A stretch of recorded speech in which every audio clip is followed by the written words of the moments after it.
noite, pessoal. Boa noite a todos. Boa noite, Tatiana. Tudo bem? Boa noite, tudo bem? Tudo jóia. Vamos aí para mais um estudo, né? A missão Graças a do Deus. homem inteligente na Terra. Vamos começar então com uma leitura de harmonização, como de costume. Eu estou aqui com o livro da Esperança, de Emmanuel e Francisco Cândido Xavier. Vamos ver aqui qual vai ser a leitura para nós essa noite. Vamos ver. Número 31. Em favor da alegria. Assim também não é vontade de vosso Pai que estás nos céus que um destes pequeninos se perca. Jesus, Mateus, capítulo 18, versículo 14. A verdadeira caridade não consiste apenas na esmola que dais, nem mesmo nas palavras de consolação que lhe diteis. Não é apenas isto o que Deus exige de vós. A caridade sublime que Jesus ensinou também consiste na benevolência de que useis sempre e em todas as causas para com vosso próximo. Capítulo 9, versículo item 14 do Evangelho segundo o Espiritismo. E aí vem o comentário de Emmanuel. Muito grande no mundo o cortejo das moléstias que infelicitam as criaturas. No entanto, maior é o fardo de inquietações que lhes pesa nos ombros. Onde haja sinal de presença humana, aí se amontoam suplicados morais, lembrando legiões de sonâmbulos fixados ao sofrimento. Não apenas os que passeiam na rua a herança de lágrimas que trouxeram ao renascer. Esmagadora percentagem dos aflitos carrega temerosos no refúgio doméstico, que, levantado em louvor da alegria familiar, se transforma não raro em clausura flagelante. Daí procede o acervo dos desalentados, que possuem tão somente a fria visão da névoa para o dia seguinte. São pessoas desacoroçoadas na luta pela aquisição de suprimento a exigências primárias, pais e mães transidos de pesar, diante de filhos que lhes desdouram a existência, mulheres traumatizadas em esforço de sacrifício, crianças e jovens desarvorados nos primeiros passos da vida, companheiros escarnecidos em rígidas experiências, atrelados à carga de labores caseiros, quando não são acolhidos nos braços da caridade pública, de modo a não perturbarem o sono dos descendentes.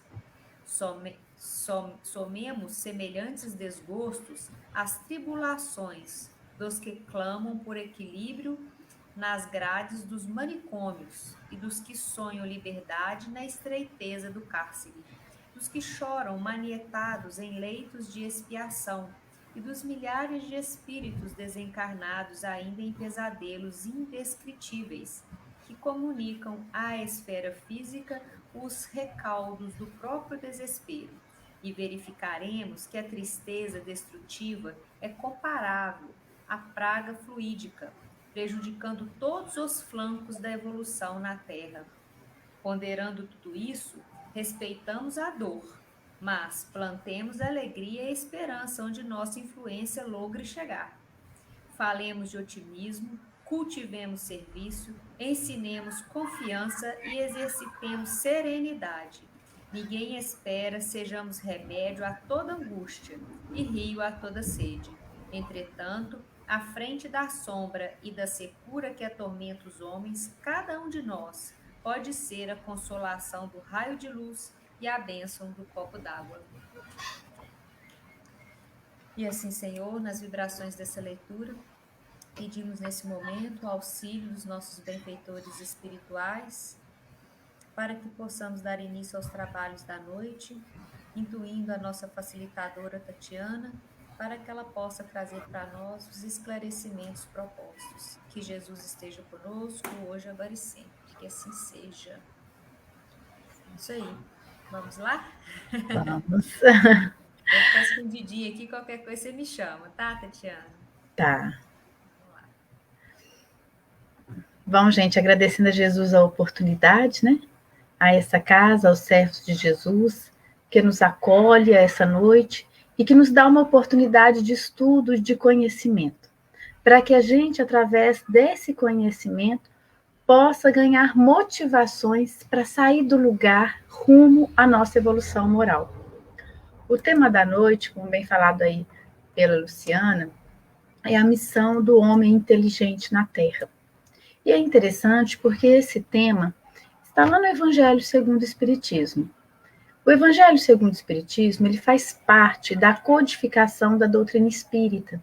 Foi o terceiro livro a ser escrito.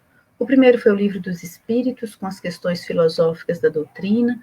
O segundo foi o Livro dos Médiuns, com a questão científica da ciência do espírito, né? E o terceiro foi o Evangelho segundo o Espiritismo, trazendo para nós as riquezas morais do ensinamento do Cristo, para que a gente possa entender o que devemos fazer rumo à nossa evolução moral, segundo as orientações de Jesus. E a parte moral dos ensinamentos do Cristo é que faz acender as nossas luzes, tanto na nossa inteligência quanto no nosso coração. Então, roguemos a Deus e aos espíritos benevolentes que nos auxiliem para romper com velhas ideias e aceitar a ideia nova, a boa nova do Cristo. E assim podemos, essa noite, avançarmos na compreensão de como podemos pensar melhor e praticar tais ensinamentos para nos elevarmos moralmente. E o tema essa noite, então, está se relacionado com inteligência. E o que é inteligência? A inteligência é uma faculdade de conhecer, compreender e aprender. É uma capacidade, além de compreender, de resolver novos problemas e conflitos e de adaptar-se a novas situações. Para sermos mais assim compreendidos, a inteligência no sentido popular, ela é muitas vezes definida como a habilidade mental geral para aprender e aplicar conhecimento, para manipular seu ambiente, bem como a capacidade de raciocinar e de ter pensamento. Já para a filosofia, a inteligência ela vem do latim intellectus, que é inter e lec, que é a mesma coisa que escolher entre. Ou também, para alguns, eles dizem que é intus e lec, que significa escolher dentro, ao invés de escolher entre ou escolher dentro, como cada um preferir. Então, na verdade, é uma faculdade que tem o espírito de pensar, de conceber e de compreender. Essa capacidade do espírito é a capacidade de escolher, que é a capacidade de livre-arbítrio.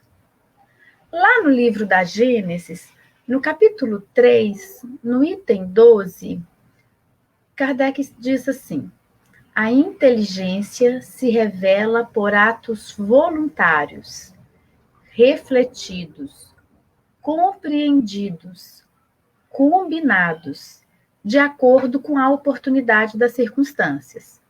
É incontestavelmente um atributo exclusivo da alma. Então, a inteligência não é do corpo, a inteligência ela é da alma. E ela é ela se revela por atos voluntários. Eu preciso ter vontade, eu preciso querer, eu preciso ter esse combinado, essa motivação dentro de mim para ela ser revelada. E no nosso livre-arbítrio, que nos foi dado para que a gente pudesse fazer escolhas em favor do nosso desenvolvimento moral, e assim foi feito, esse livre-arbítrio foi nos dado para que a gente fizesse essas escolhas inteligentes, vamos dizer assim, né, que é um atributo da inteligência, o livre-arbítrio, em favor do nosso desenvolvimento moral. Por que a gente tem esse livre-arbítrio? Para que a gente pudesse receber os méritos pelas boas escolhas e os prejuízos pelas más escolhas. Sendo assim, se a gente já entendeu como que essa inteligência está voltada para o livre-arbítrio, e esse livre-arbítrio nos dá uma liberdade para que a gente possa escolher como nós vamos nos desenvolver moralmente e assim ganhar os méritos por isso, como que a gente pode definir assim, né, qual que é a missão do homem inteligente na Terra? Que é o nosso assunto de hoje. Como a gente vai entender isso? E aí, quem responde essa pergunta é o espírito Ferdinando, que é um espírito protetor que escreveu esse item para a gente, lá no Evangelho segundo o Espiritismo, no capítulo 7, intitulado Bem-aventurados os pobres de espíritos. É bem interessante porque o capítulo 7, né? Olha que legal, ele vem logo depois do capítulo 6. E o capítulo 6 no Evangelho segundo o Espiritismo é o menor capítulo do livro.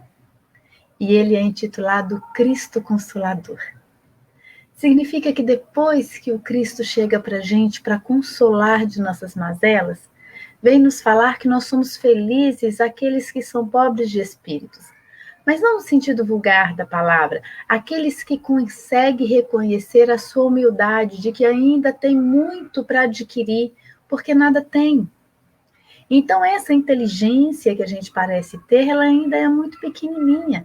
E a gente precisa entender e ter a humildade diante dela, porque senão a gente acaba perdendo o que a gente ganhou. A gente faz mau uso dela, se a gente não reconhece que ainda tem tanto a saber, até mesmo aqui na Terra, há esses conhecimentos materiais. Tem tanta coisa ainda para saber. Haja vida as circunstâncias em que a gente se encontra. Estamos em pandemia e ainda tem tanto para descobrir sobre isso. Quanto mais os cientistas, os médicos, os governos pensam, tentam encontrar, sabemos que ainda tem muito a se descobrir. E como diz aquele ditado dos sábios, né? Sábio é aquele que sabe que nada sabe. Então, aqui, nesse capítulo, bem-aventurados os pobres de espírito, estão bem-aventurados aqueles que reconhecem a sua posição real, e a posição real é a sua humildade para saber em que posição você se encontra.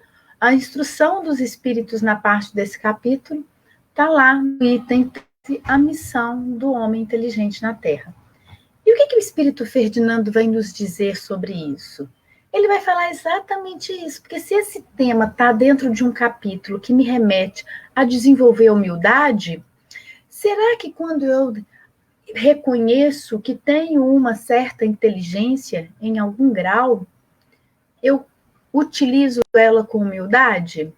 Ou será que eu olho para os demais e fico pensando, eu sei e muitos não sabem? Então eu tiro proveito disso sozinha? Será que é assim? Vejamos a orientação desse espírito protetor.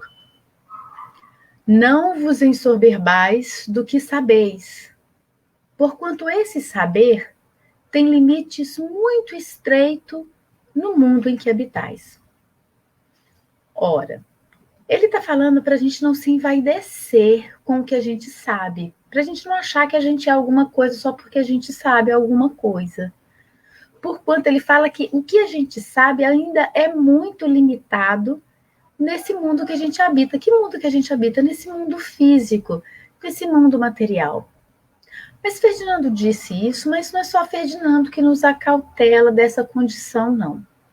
O Espírito Emmanuel, lá no livro Consolador, na questão 206, foi indagado a ele a seguinte questão: como é considerada, no plano espiritual, a posição atual intelectiva da Terra? Então, veja, o Espírito Ferdinando, ele está no plano espiritual. E ele vem nos informar sobre a missão do homem inteligente na Terra. E a primeira frase que ele nos pede é cautela para que a gente não fique com muito orgulho do que sabe, porque seja lá o que a gente sabe, ele é muito limitado. E aí perguntam para o Emmanuel, então, como que é visto no plano espiritual esse nosso estado intelectivo na Terra? E Emmanuel nos dá a seguinte resposta: os valores intelectuais do planeta, nos tempos modernos, sofrem a humilhação de todas as forças corruptoras da decadência. A atual geração, que tantas vezes se entregou à vaidade, ao orgulho, à arrogância, atribuindo a si mesmas as mais altas conquistas no terreno do raciocínio positivo, operou os mais vastos desequilíbrios nas correntes evolutivas do orbe. com o seu injustificável divórcio do sentimento. Vamos entender o que Emmanuel está nos dizendo? E faz muito sentido. Vamos pensar. Todo cientista que geralmente descobre algo que muitas pessoas ainda não sabem, isso que ele descobriu torna-se o nome dele. Não é assim? Um exemplo aqui é a doença de Alzheimer. Então, Alzheimer é o cientista que estudou essa doença, essa espécie de demência, de esquecimento mental. Como ele catalogou, ele estudou aquilo, ele entendeu aquilo, ele iria passar para a humanidade, para que todos nós pudéssemos entender, reconhecer, para que a humanidade tivesse tratamento, se tornou o nome dele. Olha, pode dizer aqui, não estou dizendo que o Alzheimer é vaidoso, mas a ciência, ela acaba dando, alimentando essa vaidade, esse orgulho, porque acaba dando nome a o próprio nome às suas descobertas, né? Eles descobrem alguma coisa, mas na verdade eles não inventam nada. Eles descobrem porque já existia tudo aí. Todo esse conhecimento já tinha no planeta. O homem é que não entendia. E a partir do momento que entende, ele passa a atribuir que aquele descobrimento, aquele conhecimento é dele, que aquilo não existia antes dele entender. Mas já existia. Então, Emmanuel está falando assim para a gente, olha, isso aí já está em decadência porque vocês estão vivendo nessa vaidade. Porque vocês atribuem a vocês mesmos as mais alta conquista do terreno do raciocínio positivo. Ele fala, isso não é legal, porque a inteligência também, utilizada por vocês, operaram mais vastos desequilíbrios das correntes evolutivas do orbe. Quer dizer, esse conhecimento com orgulho, com vaidade, ocorreu desequilíbrio nas correntes da evolução da Terra. E por que que ocorre isso? Porque quando a gente utiliza a inteligência divorciada do sentimento, quer dizer, separada do sentimento, sem a orientação do sentimento. A razão, ela precisa vir acompanhada da intuição. A inteligência, ela precisa vir acompanhada do sentimento. Porque são par perfeito, é arroz e feijão, é queijo e goiabada, as coisas ficam melhores. Então a gente precisa prestar bastante atenção para ver se quando a gente está operando com a inteligência, se a gente está intuído dos sentimentos também. Se a gente está olhando a racionalidade, mas está vindo com a intuição. Por isso que é muito importante, mesmo quando a gente for fazer qualquer trabalho de cunho intelectual ou da sua própria profissão, você vai exercer a profissão, você fez sua graduação, fez sua pós-graduação, fez seu mestrado. Na hora de começar a trabalhar, faça uma prece. Rogue aos céus auxílio, porque por mais que você tenha estudado, o seu conhecimento ainda é limitado. E com a intuição, com a ajuda do alto daqueles que já se encontram em estado de nos auxiliar nesse pensamento, muito mais poderemos fazer em favor daqueles que nos cercam, daqueles que se utilizam e se beneficiam do nosso trabalho. E continua o Espírito Ferdinando a nos orientar quanto à missão do homem inteligente na Terra. Olha o que ele nos diz. Suponhamos que sejais sumidade e inteligência neste planeta. Nenhum direito tendes de envaidecer-vos. Então, imaginemos que aqui nós somos uma sumidade em determinado conhecimento. Só que mesmo assim não dá para a gente envaidecer, não se justifica a vaidade. Por quê? Porque para o mal não há justificativa, e a vaidade, ela é um vício, se a gente for pensar que ela é o contrário de virtude, que todo vício é o contrário de virtude. Então, vaidoso, orgulhoso, não são atributos de virtudes. Virtude, sim, quanto mais melhor, ela é desenvolvida através de muita inteligência, porque a gente precisa até pensar para desenvolver determinadas virtudes.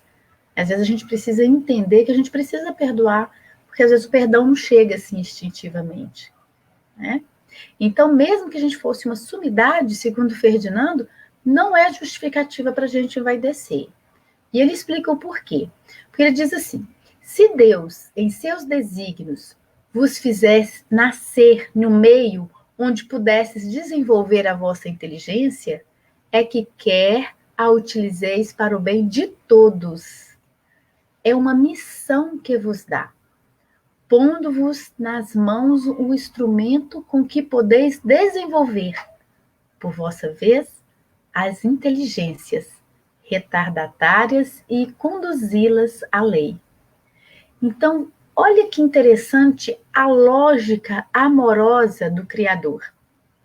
Existe sim posições diferentes de cada alma, de cada espírito, cada um com suas qualidades. Se a gente fosse, sabemos que não é bem assim uma linha reta, né? Mas imaginemos que fosse uma linha reta. Quem está acima tem a missão de cuidar de quem está abaixo. A lógica é, se eu recebi de Deus um atributo, um benefício, uma virtude, algo que eu posso até ter conquistado, e provavelmente sim, né? Por várias encarnações, por vários estudos, por várias vivências, e aquilo foi amadurecendo, e em uma determinada existência, minha vida corpórea, eu consigo utilizar muito desses atributos conquistados por mim, Deus me permite utilizar atributos nessa existência, é com uma missão. E qual é essa missão? A missão de auxiliar as inteligências que ainda estão em desenvolvimento, que Ferdinando chama aqui de retardatária, mas sem nenhuma ofensa, para identificar que são inteligências que ainda não estão neste mesmo grau de intelectualidade. E com qual a missão que a gente vai auxiliar?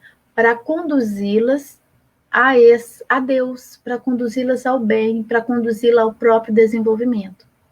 Então, quando a gente vê alguém muito inteligente, que é capaz de nos auxiliar, de nos ajudar, a gente sabe que muitas vezes eles estão ajudando com uma benevolência, com uma paciência, né? Nos ajudando a se reerguer. Quem de nós aqui não teve um professor, não teve um amigo que se viu de instrutor na época da graduação, ou na época do colegial até mesmo, né? Alguém ali, um monitor, que estava nos dando a orientação para que a gente pudesse desenvolver. Esse espírito chegou aí com uma inteligência que estava cumprindo com a sua missão, colocando a oportunidade de nos favorecer com o seu benefício intelectivo e de nos auxiliar a sair do lugar. Da mesma forma, quando nós nos sentimos que temos algum conhecimento a mais, ou um conhecimento, digamos assim, mais limpo, né, mais claro de determinados assuntos, não é para sermos melhores e nos envaidecer, mas sim para auxiliar aqueles que ainda não têm a claridade e a compreensão de tal situação. E assim, a partir do momento que tem, as pessoas começam a desenvolver.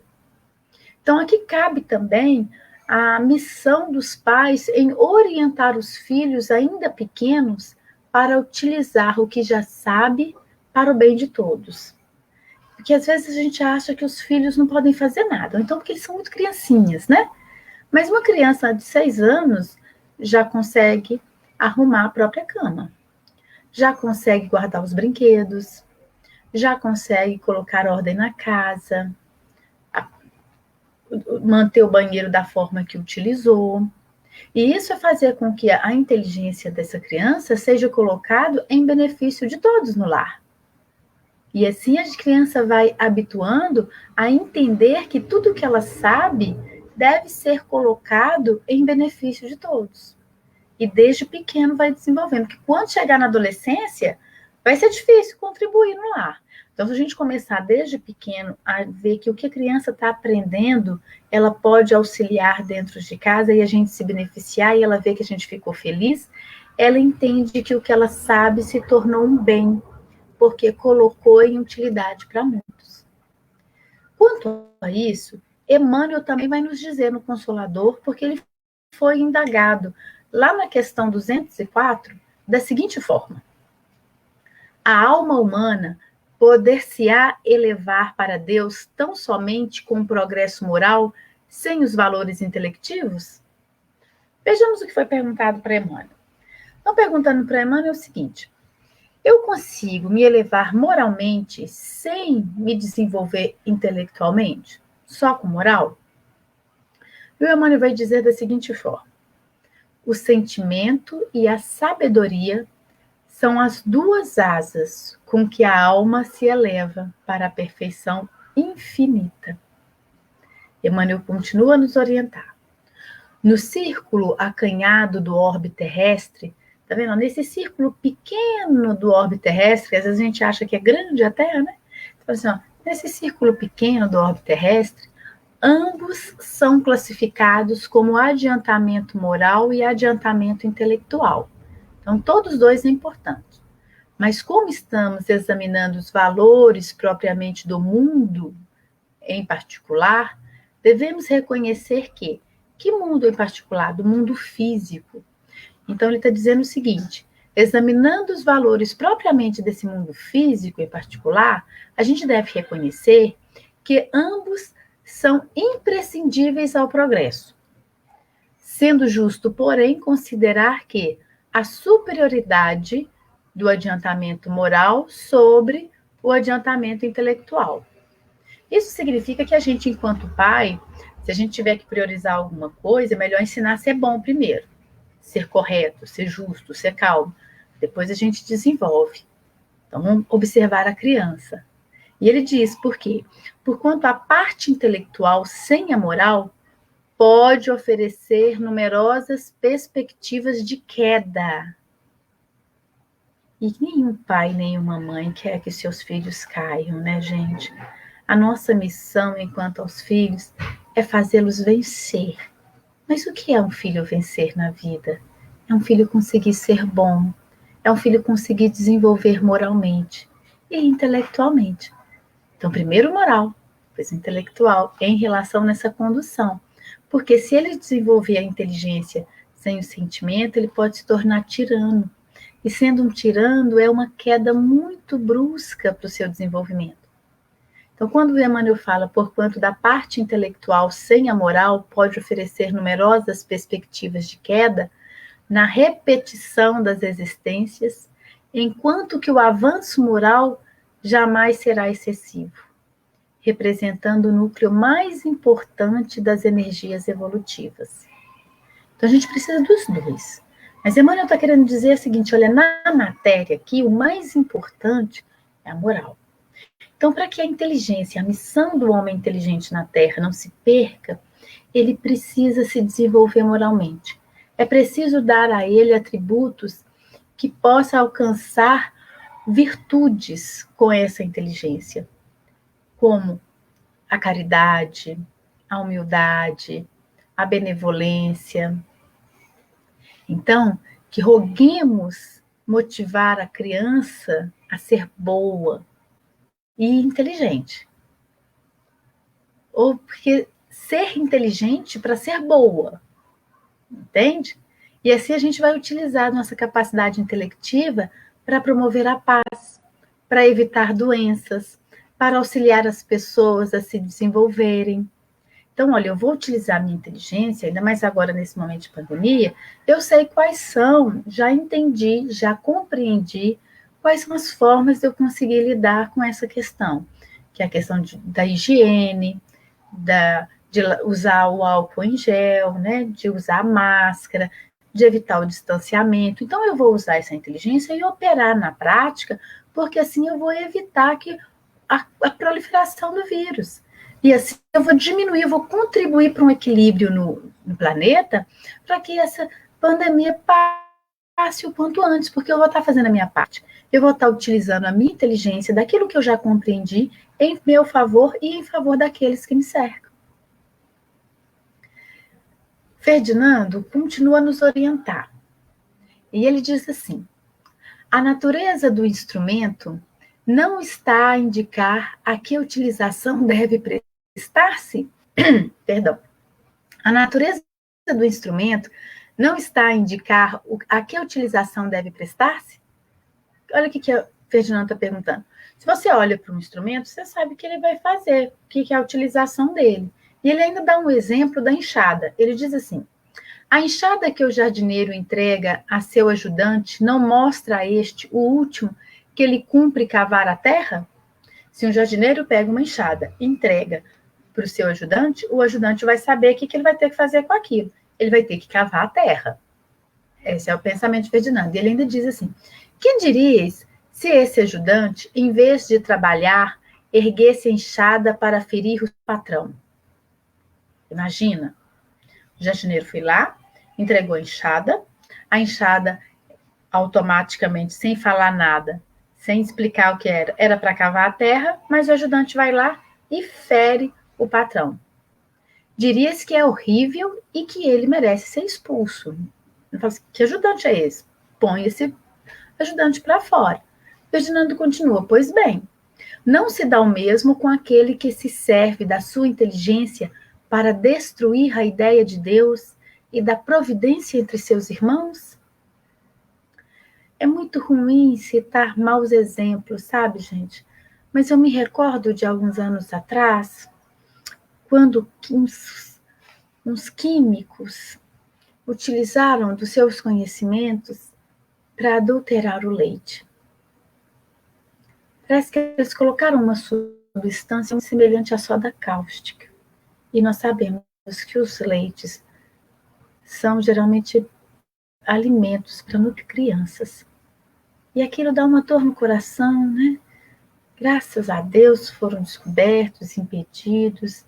Mas é lamentável que uma inteligência, alguém que possa ter feito um curso superior, tanto tempo, estudado, trabalhado, desenvolver coisas do tipo. E ainda, lamentavelmente, estamos nesse estágio. Pessoas utilizando da sua inteligência para destruir a ideia de Deus, a ideia da providência entre seus irmãos. O leite foi feito para nutrir, não para intoxicar. Fernando continua. Não levanta ele contra o seu senhor a enxada que lhe foi confiada para arrotear o terreno? Tem ele direito ao salário prometido? O que será que acontece com essas pessoas que fazem mau uso da inteligência? Não merece, ao contrário, ser expulso do jardim?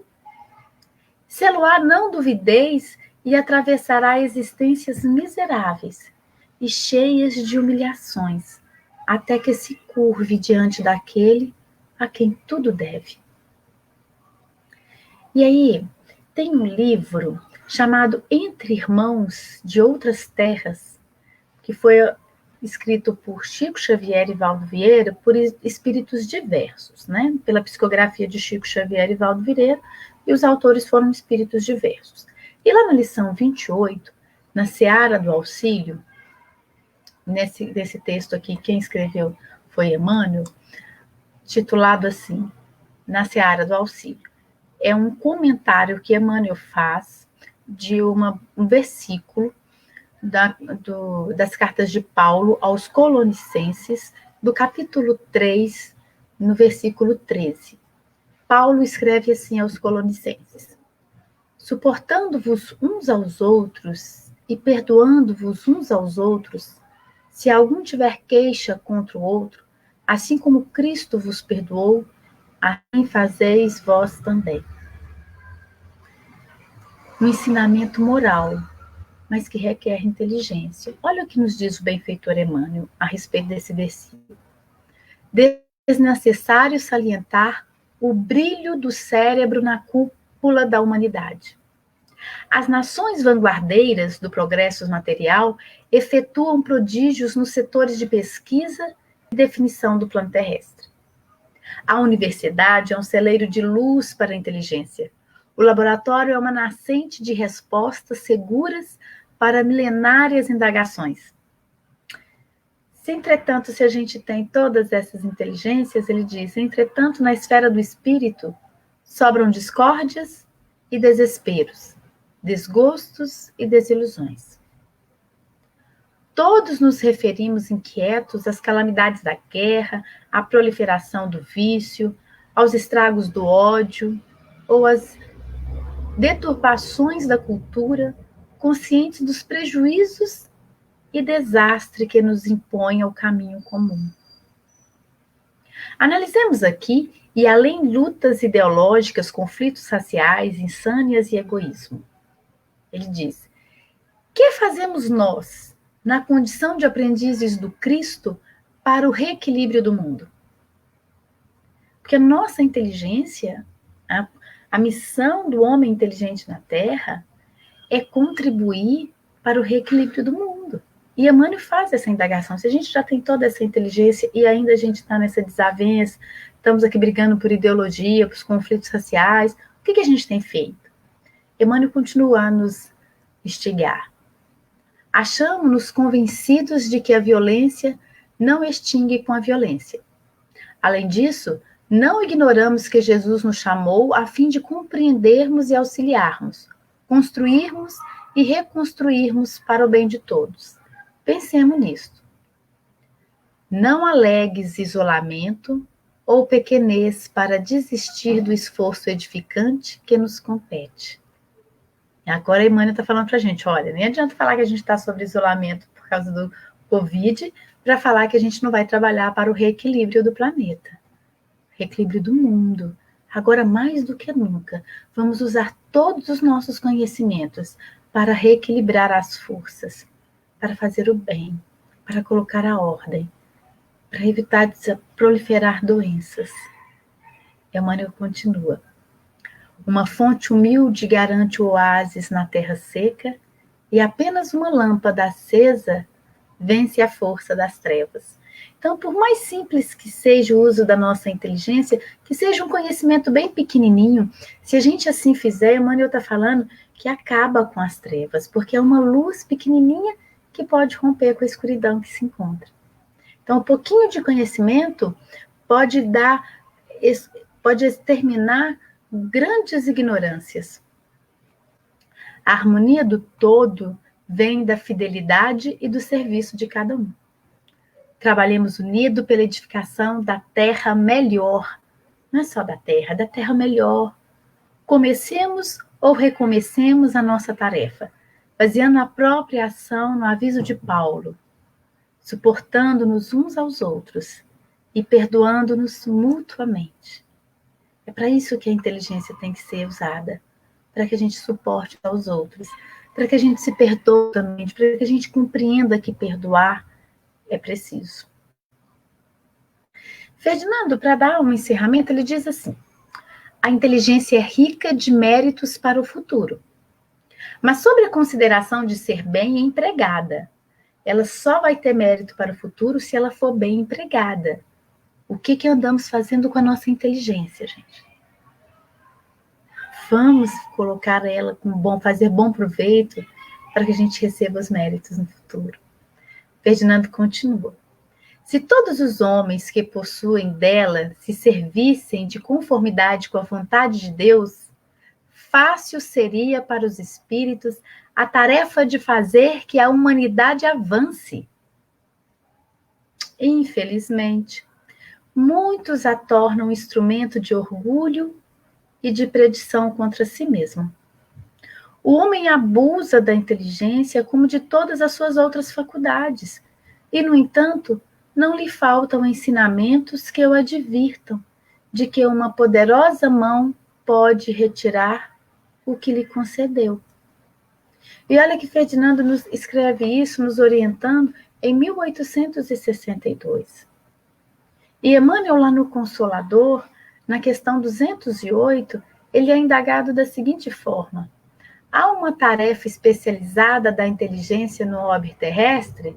Quer dizer, existe uma tarefa especializada que só a inteligência pode fazer na Terra?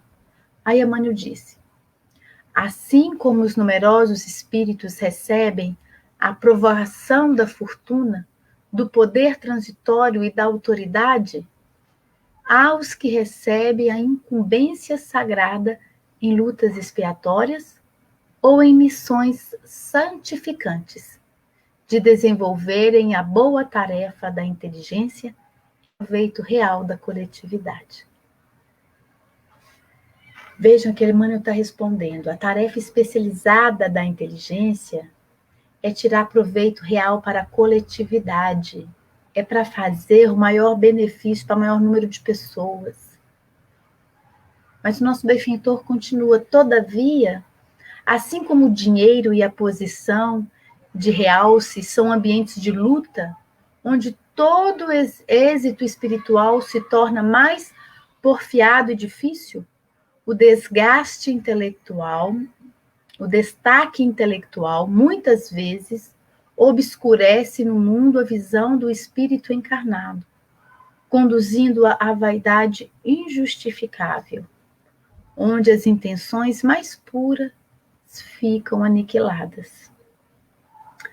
O próprio Chico Xavier, quando encarnado, a respeito do coração e da inteligência, ele nos diz assim: nós todos caímos pela inteligência.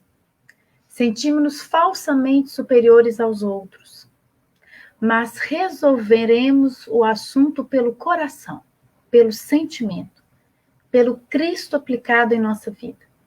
Então, olha, quando a gente cair pela inteligência, porque Chico está falando, olha, todos nós caímos pela inteligência porque a gente fica vaidoso, a gente fica orgulhoso. Mas como é que a gente conserta? A gente conserta pelo coração, a gente conserta pelo sentimento. Chico diz que temos muita pena do menino que está com fome.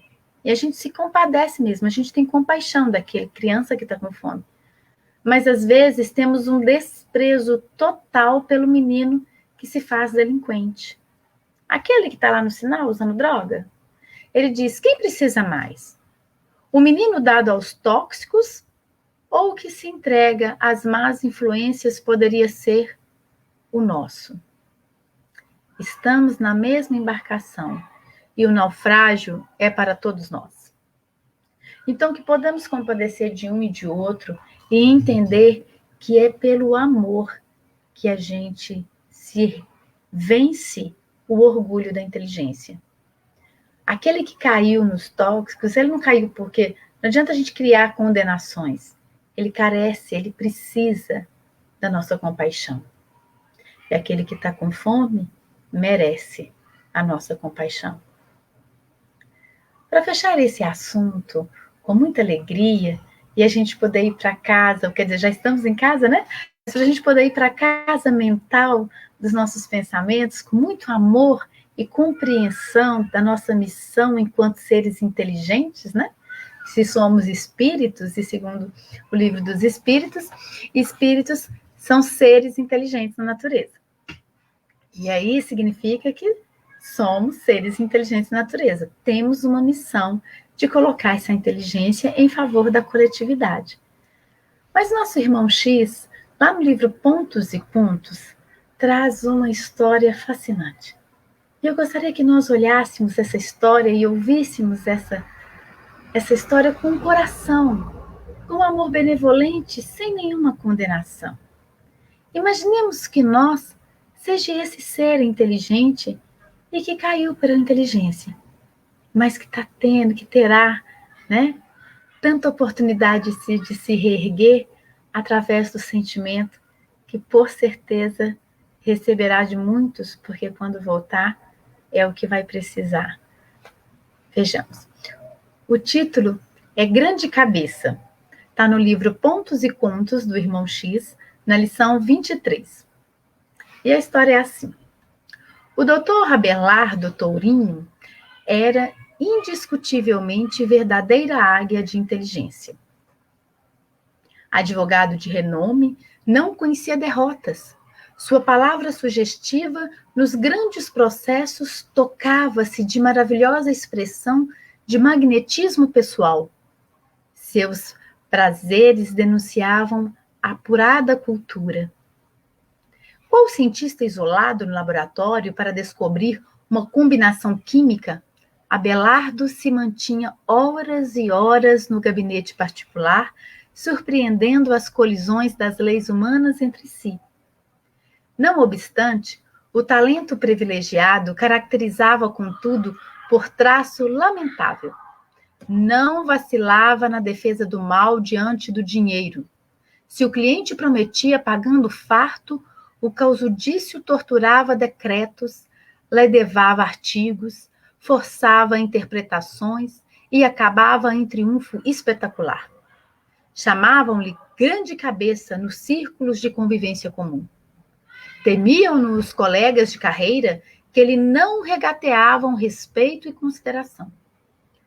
Penetrando o fórum, provocava movimentos de singular interesse. Retraíam-se os companheiros enquanto se serventurários de atropelavam a fim de prendê-lo no que desejasse. O doutor Abelardo era sempre requisitado a serviços inadiáveis, em razão da nomeada fulgurante, devia ser ouvido antes de todos os outros. Era o mais importante, provavelmente, né?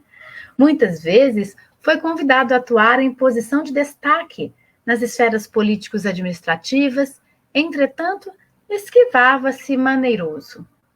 Imagina, vai ter que servir aquele tanto de gente, servir a coletividade? Ele se esquivava. Que representavam as singelas gratificações de um deputado em confronto com honorários que lhe cabiam? O salário era muito menor com seus honorários, então ele recusava. Eram verdadeiras bagatelas. Seus clientes escorcháveis eram sempre numerosos. Sua banca era frequentada por avarentos transformados em sanguessugas do povo, por negociantes inescrupulosos ou por criminosos da vida econômica detentores de importante ficha bancária. Abelardo nunca foi visto lutando em causa humilde, defendendo os fracos contra os poderosos, amparando infortunados contra os favorecidos da sorte. Afirmava não se interessar em questões pequenas. Grande cabeça, asseveravam todos os conhecidos sem distinções.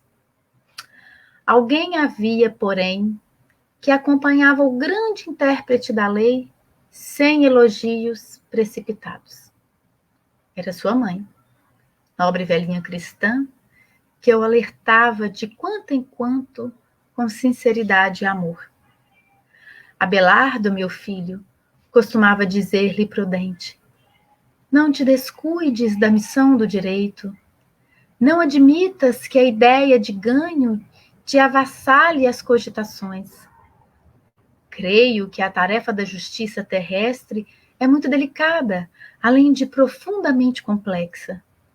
Ser advogado, quanto ser juiz, é difícil ministério da consciência. Por vezes, observo-te as inquietações na defesa dos clientes ricos e guardo apreensões justas. Não te impressiones pelo dinheiro, meu filho. Repara, sobretudo, o dever cristão e o bem a praticar. Sinto falta dos humildes em derredor do teu nome. Ouço os aplausos de teus colegas e conheço a estima que desfrutas no seio das classes abastadas, mas ainda não vi em teu círculo os amigos apagados de que Jesus se cercava sempre.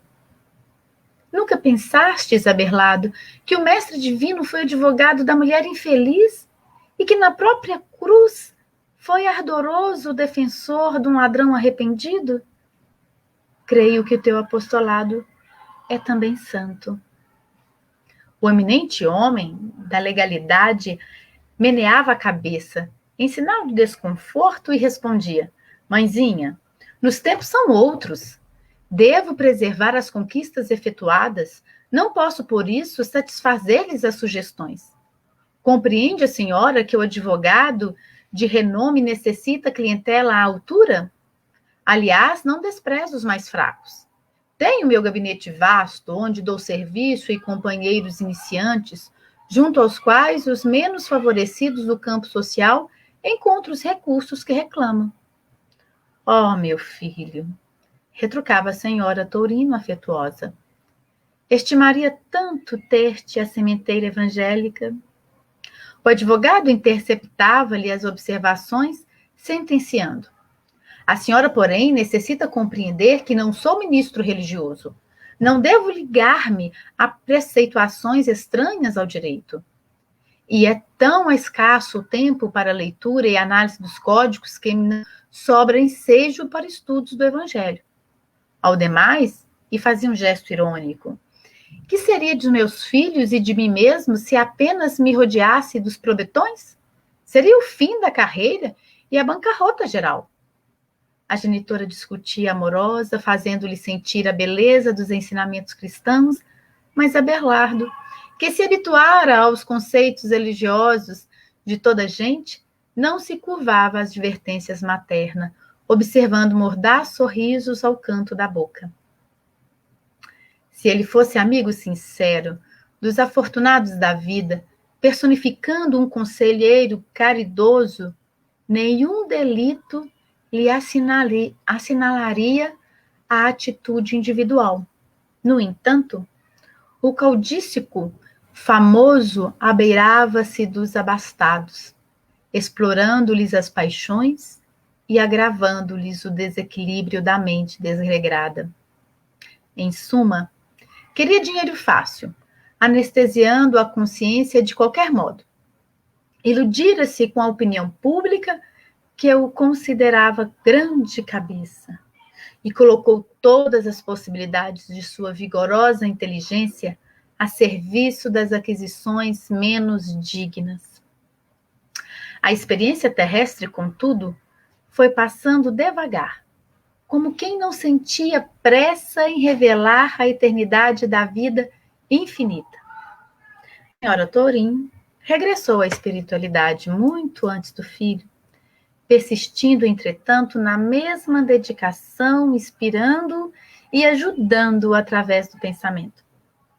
Abelardo, todavia, jamais cedeu. Sentia-se a suprema cabeça em seu círculo como a última palavra nos assuntos legais. E foi assim que a morte o recolheu, envolvido em extensa rede de compromissos.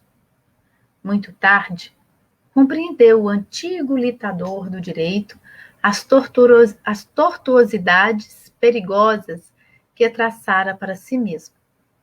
Muito sofreu e chorou nos caminhos novos da espiritualidade. Não conseguia levantar-se, achava-se caído na expressão literal. Ele não conseguia levantar literalmente aquele espírito caído. Crescera-lhe a cabeça enormemente, subtraindo-lhe a posição de equilíbrio normal. Colocara-se à terra entontecido e frequentemente atormentado pelas vítimas ignorantes e sofredoras. Imagine o estado de Abelardo após a morte. A cabeça enorme, tombada pelo chão, sem conseguir se levantar. Mas não era daquilo que era mais valoroso para ele? A grande cabeça? A devotada mãezinha visitava-o variadas vezes, administrando socorros ao seu alcance. Os anos, no entanto, deslizavam rápido, sem que a senhora Tourinho lograsse resultados animadores. Mãe não desiste nunca, gente. Mãe, para colocar o filho no caminho do bem, ela é capaz de acompanhar a eternidade afora. Prosseguia o penitente na mesma situação de habitualidade, deformação e sofrimento. Reparando certa feita a ineficácia de seus carinhos, trouxe um elevado orientador de almas à paisagem escura. Pretendia um parecer, a fim de que reformar diretrizes de ação. A senhora Tourinho queria falar, olha, me ajuda, amigo, será que se eu fizer alguma coisa diferente, ele pode sair desse estado? Como podemos ajudar o meu filho a se reerguer, a voltar para o caminho do amor? E o prestimoso amigo examinou o paciente. Registrou-lhe as pesadas vibrações mentais. Pensou e dirigiu-se à abnegada mãe, compadecido. Minha irmã, o nosso amigo padece de inchação da inteligência pelos crimes cometidos com as armas intelectuais. Seus órgãos da ideia foram atacados pela hipertrofia do amor próprio. Ao que vejo, a única medida capaz de lhe apressar a cura é a hidrocefalia no corpo terrestre. A nobre genitora chorou amargurada, mas não havia remédio senão conformar-se.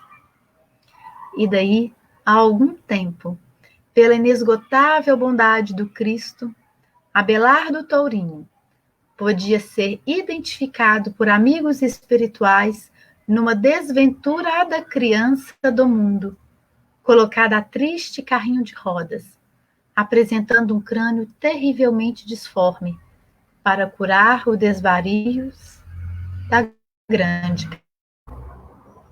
nosso irmão X. Que possamos com essa lição Não desenvolver em nós pensamentos de crítica e nem de condenação, como se uma expiação fosse algo condenatório, mas entender que é uma subida, que todo mau uso da inteligência poderá ser por nós mesmos reconstituído. Mas não deixemos isso como uma desculpa para não utilizarmos bem da inteligência da qual somos dotados. Que possamos, sim, fazer uso para o bem de nossas inteligências. Que nós possamos desenvolver e ensinar às nossas crianças o benefício que é servir com alegria daquilo que a gente já compreendeu aos demais. Que a gente atenda com a história do nosso irmão X, que conta-nos sobre Abelardo Tourino, e a fidelidade da sua mãe de educá-lo e de colocá-lo no bom caminho, possa estimular a nós mesmos, em um papel materno, no papel do próprio advogado, do próprio profissional, que se compromete em fazer o bem com o conhecimento que tem, né? Que a gente se enquadre sempre em uma história de reajustamento, porque sabemos que não somos perfeitos, mas que aqui estamos, no corpo de carne, para buscar nossa redenção, para reparar muitas coisas, para construir o nosso caminho de elevação moral. E só assim, com esse uso da inteligência para o bem, é que a gente vai conseguir desenvolver-nos moralmente e ter uma consciência tranquila e preparar para a vida futura muito melhor. E independente da gente ficar nessa expectativa que o bom uso da inteligência vai nos dar digamos assim, um bônus horas, né? Um mérito no amanhã, que o ato em si de fazer o bem com aquilo que se sabe seja essa alegria já recompensa agora, no momento atual. A leitura inicial nos dizia da alegria de servir, da alegria de exercer a caridade, da alegria de colocarmos a inteligência em proveito de todos aqueles que com muito amor, com muito carinho, exerce o bem através das suas faculdades intelectivas. Que a paz do nosso amado Jesus nos envolva hoje e sempre. Muito obrigada. Nós te agradecemos, Tatiana. Foi muito bom o estudo. E já aproveitando o gancho, né? Nós estávamos conversando aqui antes que nesse próximo domingo, pessoal, vou até colocar aqui na tela já de uma vez, vai ser educação, do livro SOS Família. Então está muito ligado com o que foi falado aqui hoje, né, Tatiana? Isso aí.